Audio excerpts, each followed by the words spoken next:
with MovieWeb. I'm here with the great Laverne Cox. How are we doing today? I'm good. I'm so grateful. I'm really, really grateful to be doing this today. There's so much I have to say about the movie. So little time, so I kind of just want to dive right in if you don't mind. Please. The first question I have to ask is, you get to play a villain and like part mad scientist, part dictator. So I'm curious as to, what kind of drew you to that type of role? I mean, I've always wanted to play a character like Dr. Cable, and I've been manifesting something in the sci-fi dystopian space for a really long time, for years, and writing it down and doing even little projects that might suggest to the industry that I can do this, and this came across my desk, and I was like, manifestation works. And I just loved the script. Dr. Cable is a dream. And then I, of course, went and read the books, and it's a dream come true. And McG, our director, is a dream. Our costume designer, a dream. Joey King. This young talent, I was blown away, and still am just thinking about being on set and watching the chemistry between Brianna and Joey and the commitment to the relationship that they had, and that moment of betrayal, and how take after take after take, Brie and Joey were just like dialed in, professional, prepared, just like, I hate any actor of any age being unprofessional and unprepared, and everyone on this project was the opposite of that, and I just love seeing young actors come in ready to do it, prepared, professional. I just fucking love it. Because I have to say, you were prepared. You were such a natural fit. Like, as soon as you came on screen, I was like, oh, this fits so well. Thank you. You gave such a presence, and I'm very curious, most villains don't see themselves as villains.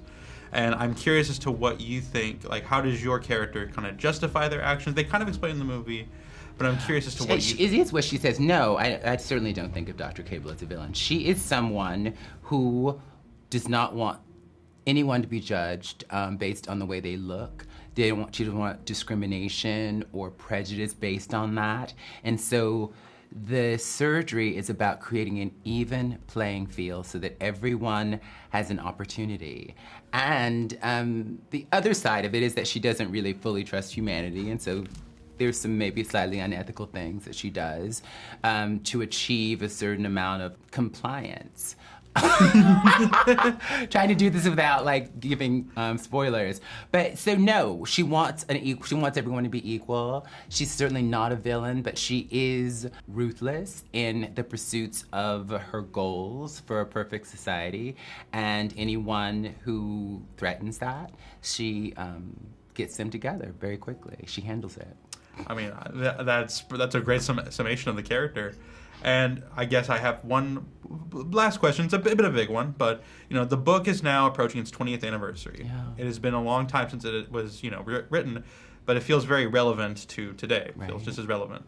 What do you hope audiences take away from this movie, from the message, or just from any of the material in it?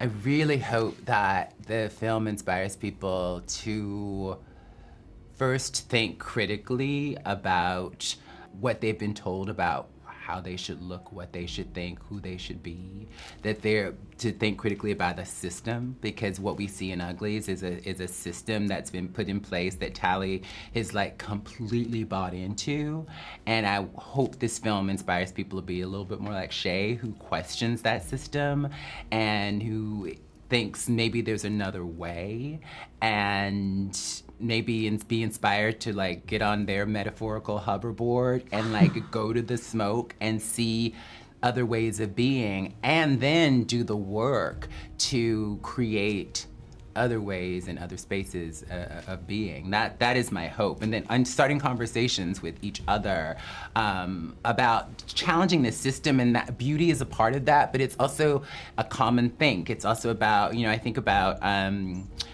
our media, our current media, is sort of the lesions on the brain. And like, what does it mean for us to like have an intervention so that people can come to consciousness and like wake up? I mean, that's a great final answer. I think that's, you just made me and my editor very happy with that one. I appreciate it. Thank Laverne, you. thank you so much. It was a pleasure to meet you. Thank and you. I hope you have a great day. You didn't need notes. You didn't need a notebook. That was brilliant.